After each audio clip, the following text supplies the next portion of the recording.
खोल कर ले चला तो वो इस तरह दम हिलाता और अकड़ता हुआ चला कि मालिक को बे-इख्तियार हंसी आ गई। बीवी ने पूछा, तुम क्यों हंसे?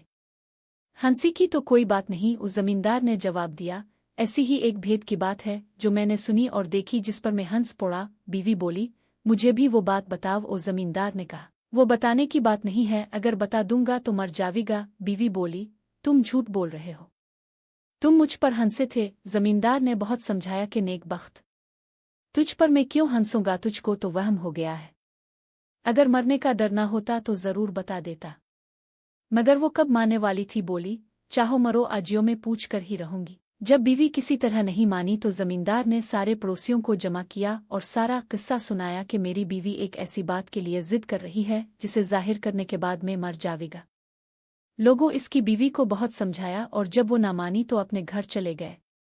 जमींदार लाचार होकर वुजू करने चला गया कि भेद खिलने से पहले 2 नफल पड़े। जमींदार के यहाँ एक मुर्गा और 50 मुर्गियां पली हुई थीं और एक कुत्ता भी था। जमींदार ने जाते जाते सुना कि कुत्ता मुर्गे पर बहुत गुस्से हो रहा है कि कम बख्त तो कहाँ मुर्गियों के साथ साथ भागा चला जाता है, हमारे तो आका की जान जाने वाली है। मुर्ग ने पूछा, क्यों भाई, इस पर ऐसी क्या आफत आ पड़ी जो अचानक मरने को तैयार हो गया? कुत्ते ने सारी कहानी मुर्गे को सुना दी। मुर्गे ने जो यह किस्सा सुना तो बहुत हंसा और कहने लगा, हमारा मालिक भी अजीब बेवकूफ़ आदमी है। बीवी से ऐसा दबना भी किया कि मर जाए और उसकी बात ना टले। मुझे देखो, मजाल है जो कोई मुर्गी मेरे सामने सर उठाए।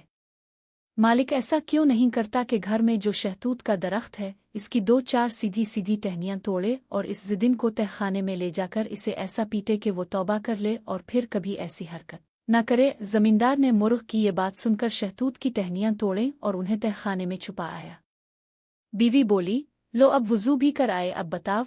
जमींदार ने कहा, जरा तहखाने चली चलूँ ताका मैं भेद भी खोलूं तो कोई दूसरा जाने भी नहीं और वहीं मर भी जावी। बीवी ने कहा, अच्छा, और आगे आगे तहखाने में घुस गई।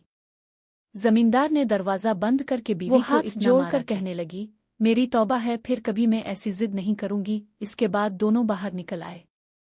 कुंबे वाले और रिश्तेदार जो परेशान थे खुश हो गए और मियाँ बीवी मरते दम तक बड़े इत्मीनान के साथ जिंदगी बिसर करने लगे। बच्चों, कैसी लगी हमारी ये कहानी? ऐसी वीडियो और कहानी सुनने के लिए हमारे YouTube चैनल को लाइक और सब्सक्राइब जरूर करें।